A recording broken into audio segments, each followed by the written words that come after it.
قال فما خطبكم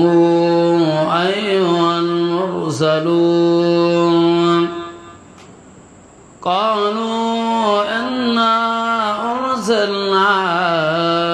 إلى قوم مجرمين لنرسل عليهم حجارة من طين مسومة عند ربك للمسرفين فأخرجنا من كان فيها من المؤمنين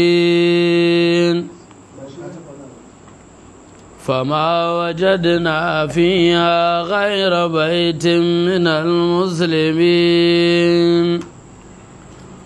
وتركنا فيها آية للذين يخافون العذاب الأليم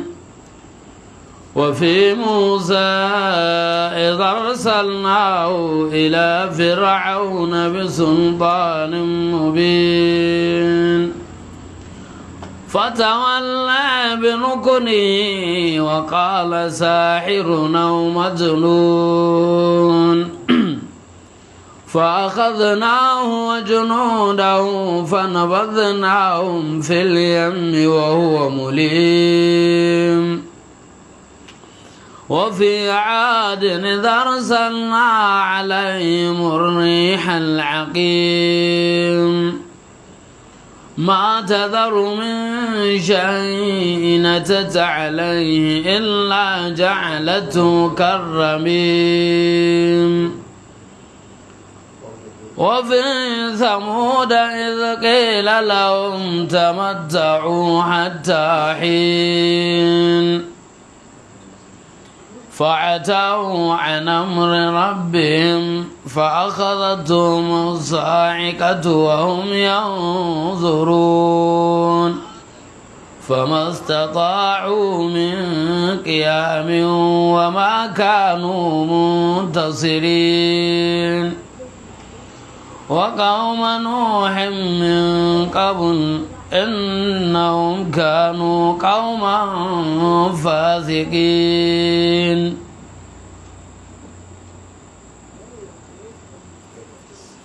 والسماء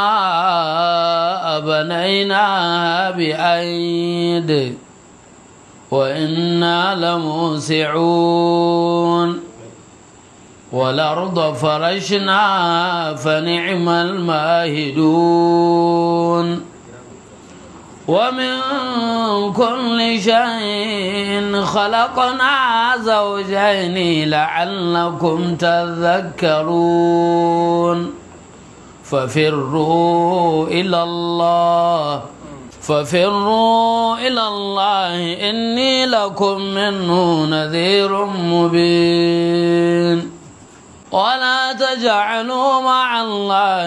إلها آخر إني لكم منه نذير مبين كذلك ما أتى الذين من قبلهم من رسول إلا قالوا ساحر أو مجنون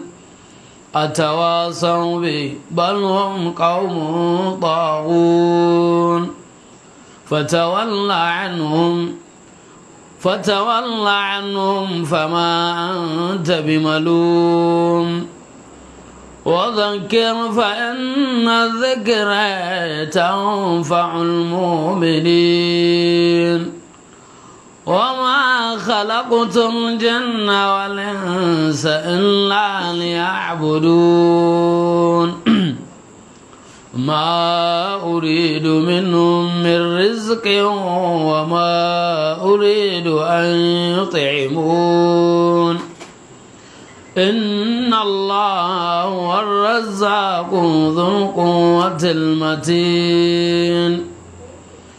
وإن للذين ظلموا ذنوبا مثل ذنوب أصحابهم فلا يستعجلون فويل للذين كفروا من يومهم الذي يوعدون